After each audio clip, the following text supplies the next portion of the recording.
This last Thanksgiving, my family hosted the holiday at my parents' house.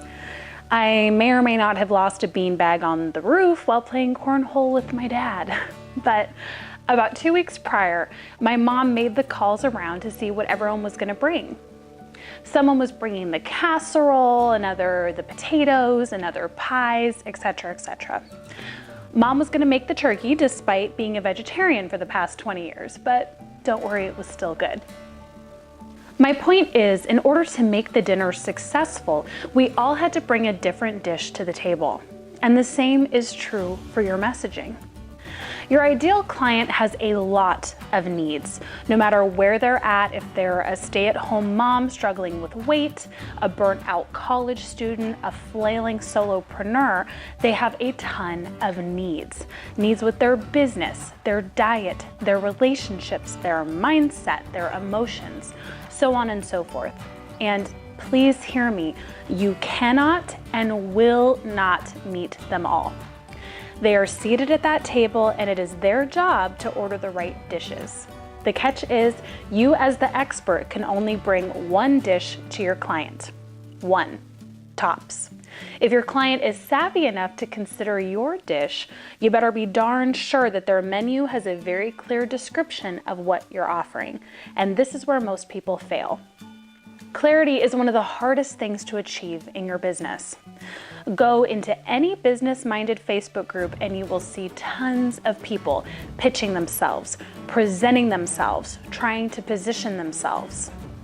But you'll leave confused because there's no specificity, there's no clarity, there's no excellence. Because it takes time, it takes hard work to achieve that in your business. And it's much easier in the beginning to be generic.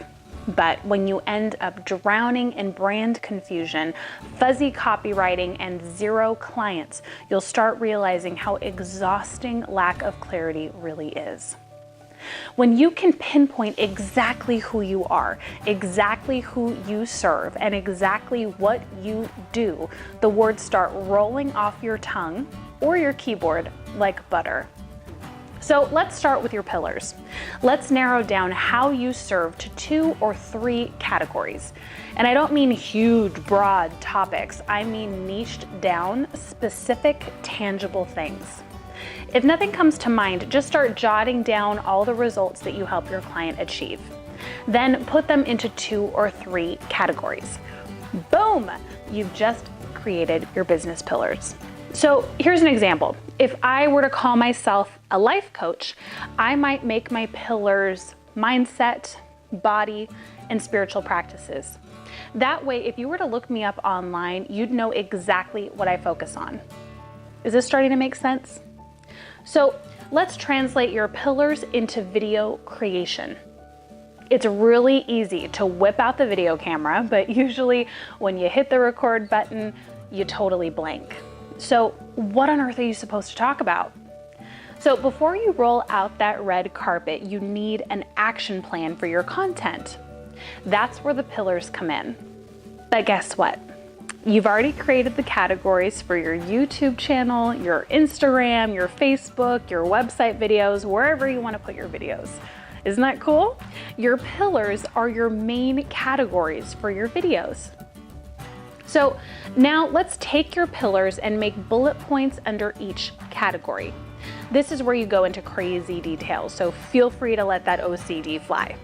So if I were using my life coach example, I might list the following under my mindset pillar: meditation, affirmations, intentions, and wake-up calls. And so just then, I've already come up with at least 4 videos under my one pillar, right? But I can break that down even further.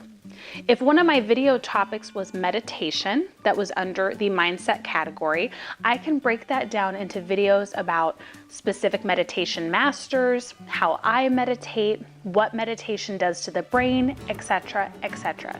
So now I've got at least 16 videos under my mindset pillar. It's pretty cool, huh?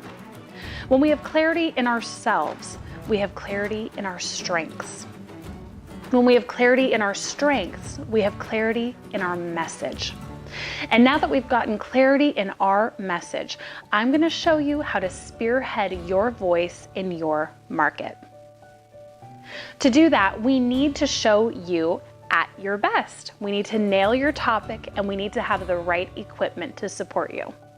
So write down your pillars, plan out your videos, and I'm going to see you in our next video where we'll take our final step together and find your gorgeous voice. I'll see you then.